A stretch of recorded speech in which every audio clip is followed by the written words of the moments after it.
As Emma stood frozen in the bedroom doorway, staring at the bloodied woman crumpled on the floor, a chilling realization gripped her. The screams in her head weren't just guilt, they were Sophie's. And Sophie wasn't done with them yet.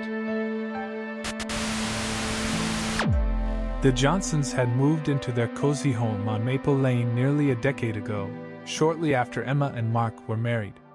Back then, their love was a bright flame that lit up the house, but over the years, life had worn them down in ways neither of them had anticipated. Emma Johnson was a nurse, and a damn good one. She worked long hours at Oak Ridge General Hospital, tending to patients with the care and compassion that made her beloved by her colleagues and patients alike. At 32, her life was supposed to be settled content, with her job and marriage balancing into a comfortable routine. But things had changed. Emma had begun to feel the weight of the world pressing down on her. Between her demanding job and the pressures of maintaining a household, she felt herself slipping away from the life she once envisioned. Exhausted by the end of her 12-hour shifts, she often came home too tired to do much more than eat a quick dinner, exchange a few pleasantries with Mark, and fall asleep. Mark, in contrast, had always been a bit of a dreamer.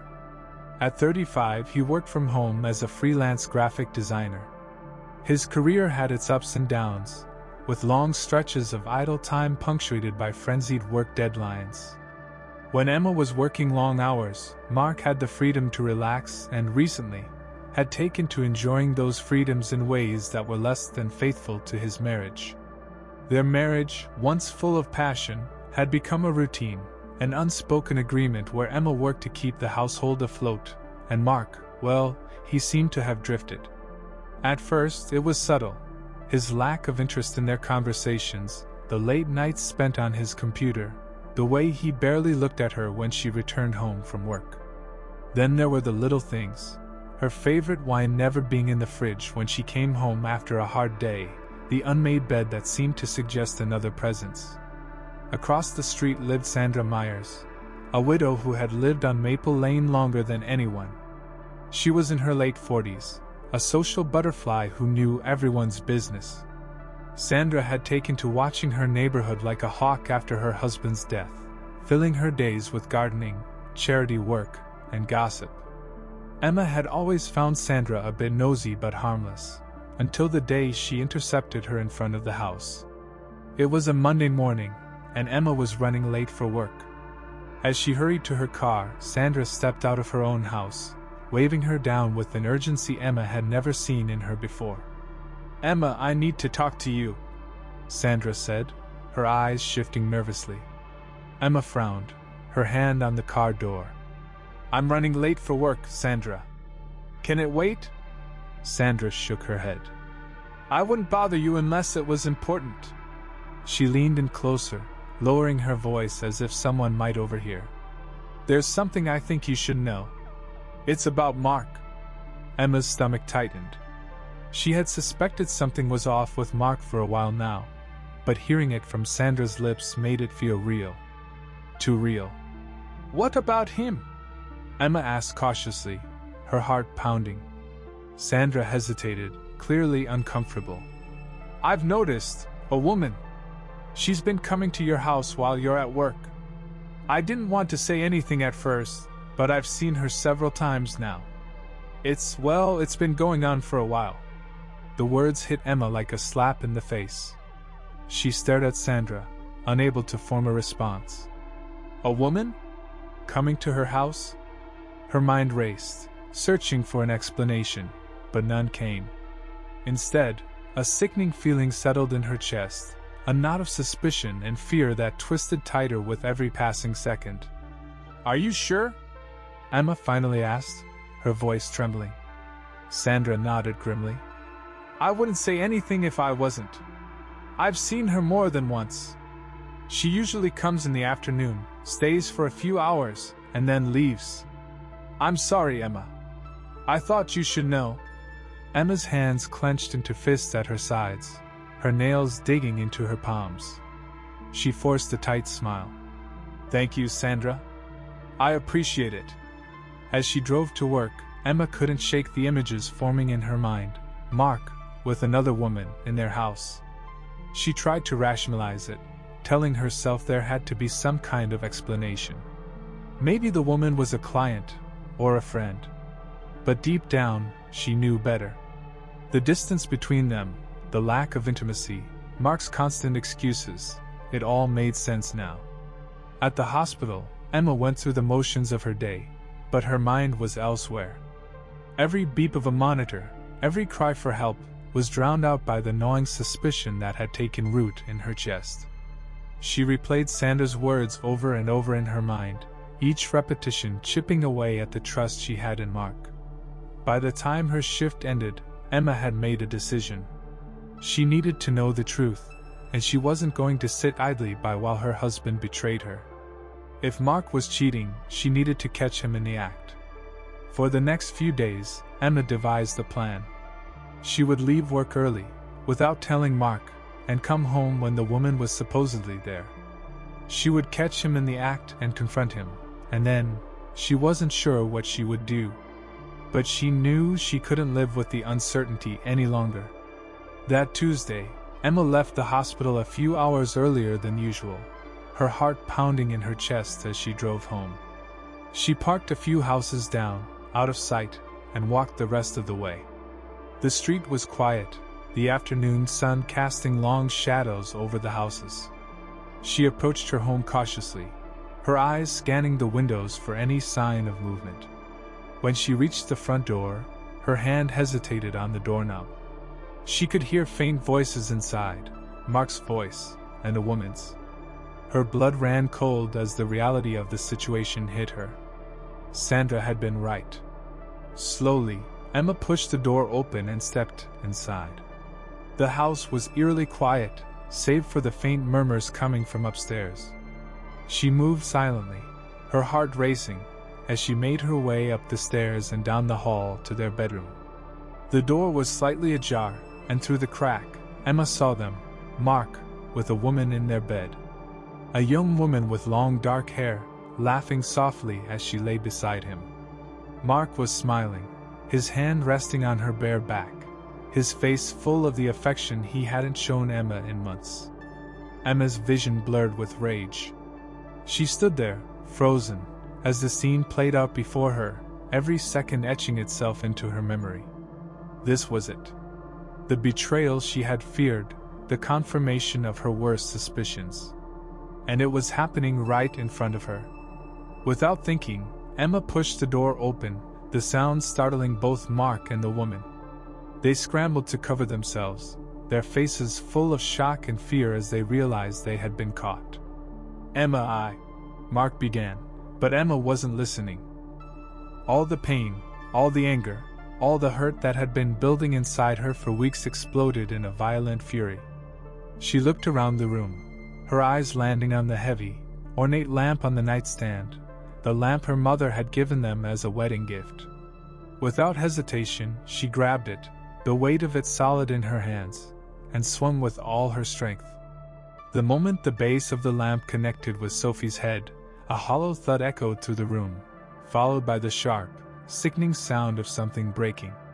Sophie's body crumpled to the floor like a rag doll, her hair splayed out in a dark halo as blood trickled from the gash in her scalp. For a brief second, time seemed to freeze. The air grew thick with the weight of what had just happened, a silence so heavy it felt like the house itself was holding its breath. Mark was the first to react. He rushed to Sophie's side, his hands trembling as he pressed them to her wound, trying in vain to staunch the flow of blood. His face was a mask of panic, his voice barely above a whisper as he muttered, "Oh my God, what have you done?" But Emma didn't move. She stood there, clutching the lamp in her shaking hands, her breath coming in ragged gasps as the full scope of her actions began to sink in. Sophie lay motionless on the floor, her chest rising and falling with shallow, labored breaths.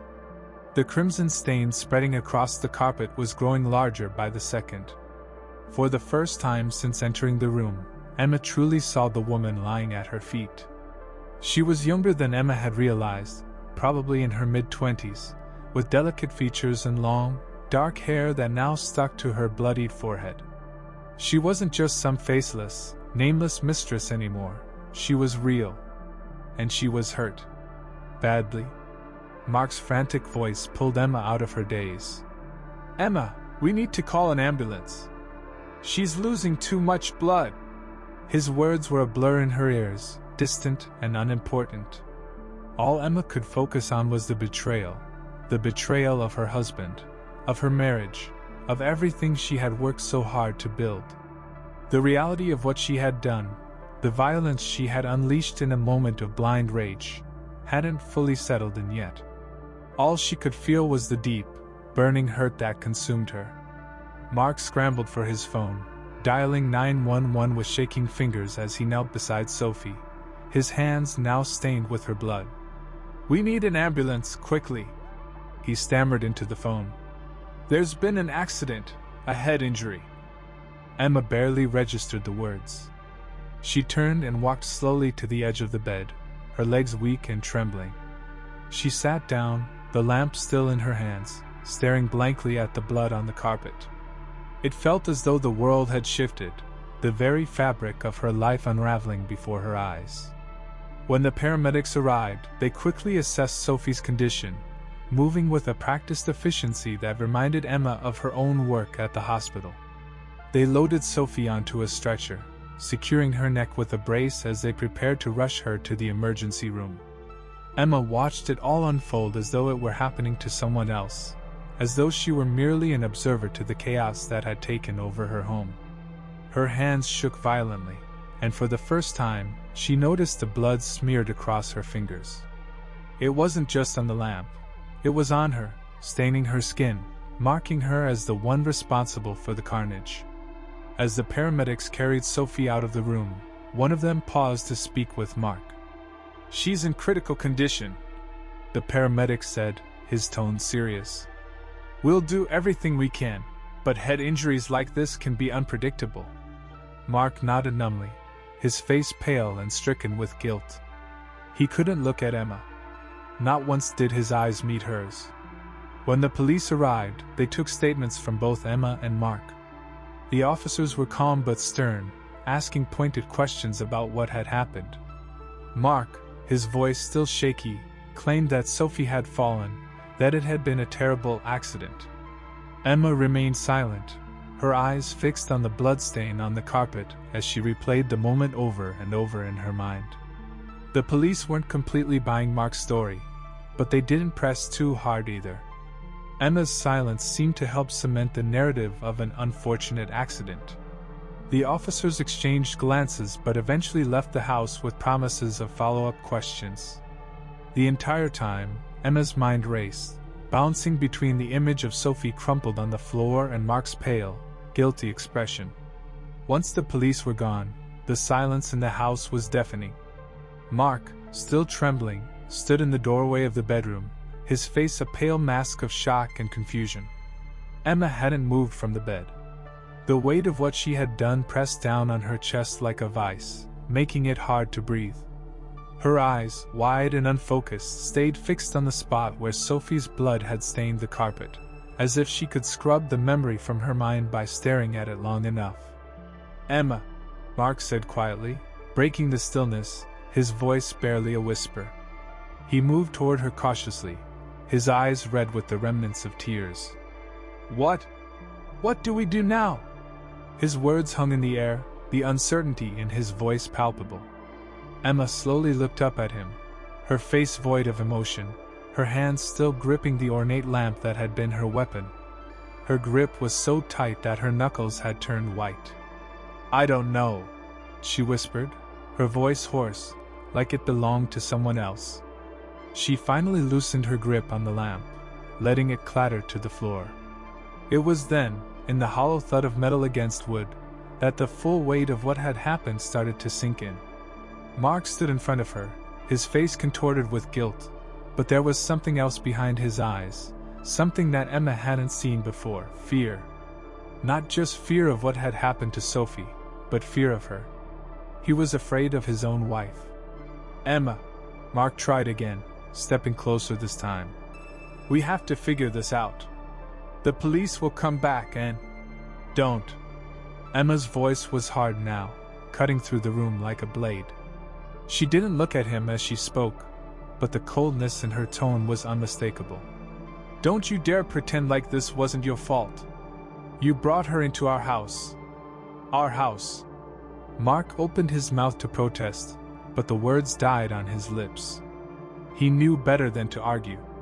He knew this was his doing, in some twisted way. Emma had simply been the one to pull the trigger, metaphorically, at least, but the gun had been loaded by him, with his lies, his betrayal. They stood there in silence, the tension between them thick enough to choke on. It was as if the very air in the room had turned toxic, poisoned by the violence that had erupted moments before.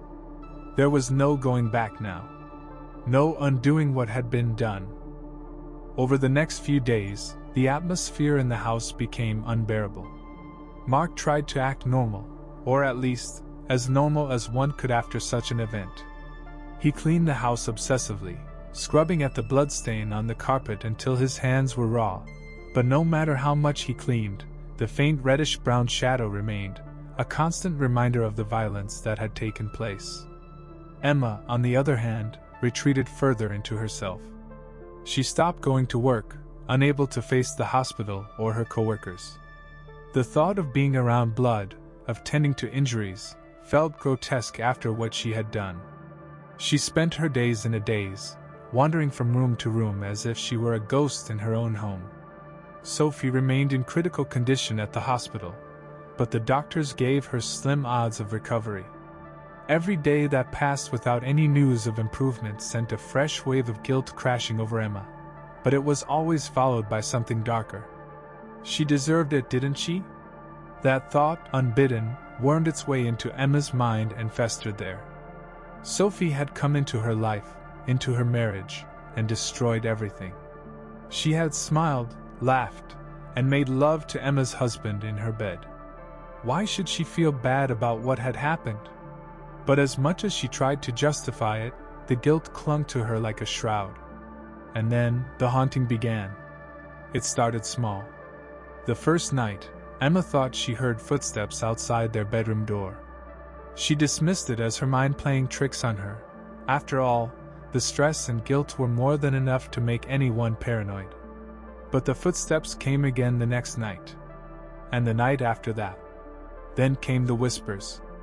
At first, they were barely audible, just a faint rustling sound that could easily be mistaken for the wind outside. But as the nights wore on, they grew louder, more distinct. And then, unmistakably, they formed a voice. Sophie. Emma would sit bolt upright in bed, her heart hammering in her chest. The whispers would grow louder, repeating her name over and over. The voice was familiar, too familiar. It was Sophie's. The first time it happened, Emma thought she was going mad. She tried to ignore it, telling herself that it was just her guilt manifesting in bizarre ways. But the voice persisted, growing more insistent with each passing night. Then she saw her. It was a Sunday evening, a week after the incident. Emma was in the kitchen, staring blankly out the window when she caught a glimpse of movement in the corner of her eye. She turned her head, and there, standing in the doorway to the living room, was Sophie.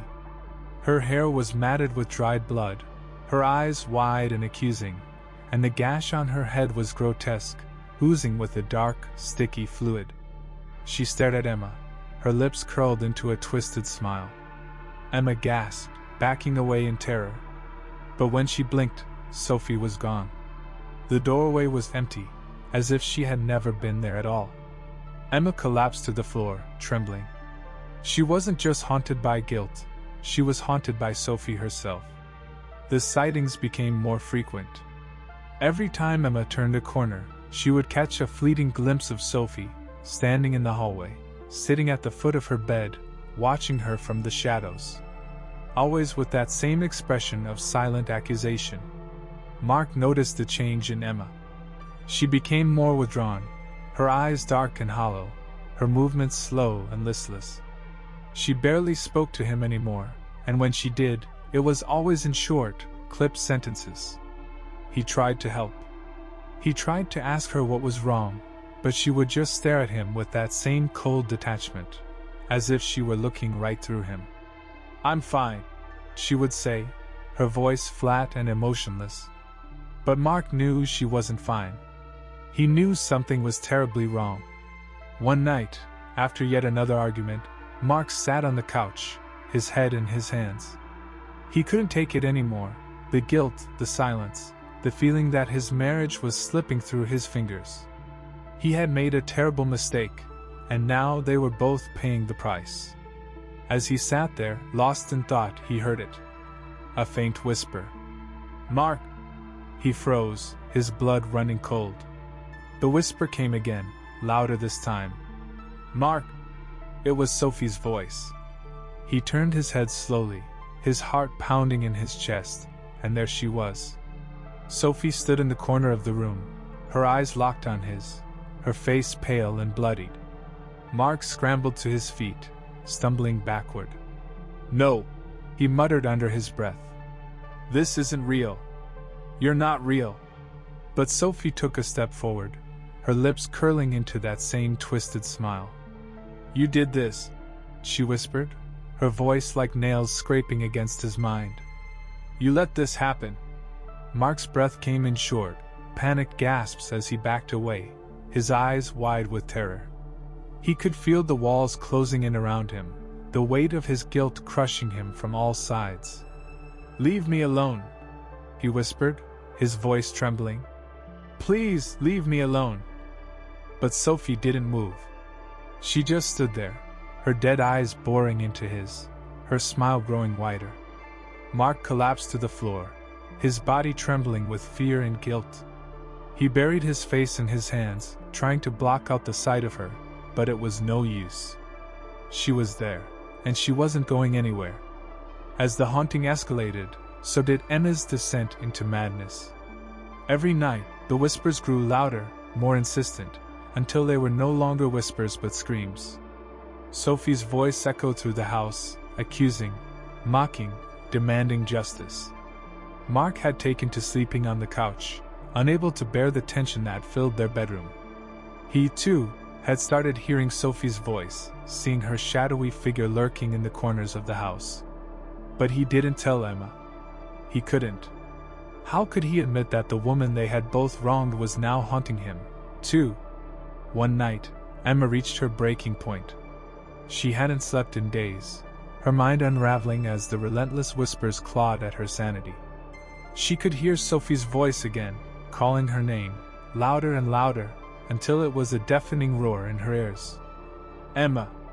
She stumbled out of bed, her hands clutching her head as if she could squeeze the voice out of her mind. But it wouldn't stop. It wouldn't go away. "Emma!" Sophie was in the doorway again, her bloodied face illuminated by the dim light from the hallway. Her eyes glinted with malice, and her smile was a grotesque parody of the woman she once was. "You can't run from me," Sophie whispered, her voice dripping with venom. "You can't escape what you've done." Emma backed away, her heart pounding in her chest. "Leave me alone," she gasped, her voice barely a whisper. "Please, just leave me alone." But Sophie only laughed, a hollow, bitter sound that sent shivers down Emma's spine. "You did this," Sophie said, taking a step closer. "You destroyed everything. Now it's your turn to suffer." Emma's mind snapped. With a scream of pure terror, she grabbed the same lamp she had used to strike Sophie and swung it wildly, desperate to rid herself of the apparition that had been haunting her for weeks. But when the lamp crashed into the wall, the room was empty. Sophie was gone. Emma collapsed to the floor, sobbing uncontrollably. She couldn't take it anymore. The guilt, the fear, the constant torment, it was all too much. She had lost everything. Her husband, her sanity, her life. All because of one moment of blind rage. Mark found her there, curled up on the floor, her body trembling with sobs. He knelt beside her, his own guilt and fear etched into every line of his face. "Emma," he whispered, his voice choked with emotion. "I'm so sorry. I'm so sorry." But it was too late. The damage had been done. Sophie's ghost would never leave them. She would haunt them for the rest of their lives, a constant reminder of their sins. And as the two of them sat there, broken and defeated, the house seemed to echo with the soft, mocking laughter of the woman they had wronged. In the days that followed, both Mark and Emma would continue to see Sophie's ghost, her presence an ever-looming shadow in their home. No matter where they went, no matter what they did, they could never escape her. It was as if Sophie's spirit had latched onto them, feeding off their guilt, growing stronger with each passing day. And with every sighting, every whisper, they were reminded that they could never undo what had been done. Their once perfect suburban life was shattered beyond repair, and they were left with nothing but the haunting echoes of the past, a past that would never let them go. And as the nights grew darker and the whispers grew louder, they both realized that this was their fate. To live in a house filled with ghosts, haunted not just by Sophie's spirit, but by the weight of their own guilt. Because some sins can never be forgiven, and some ghosts never rest.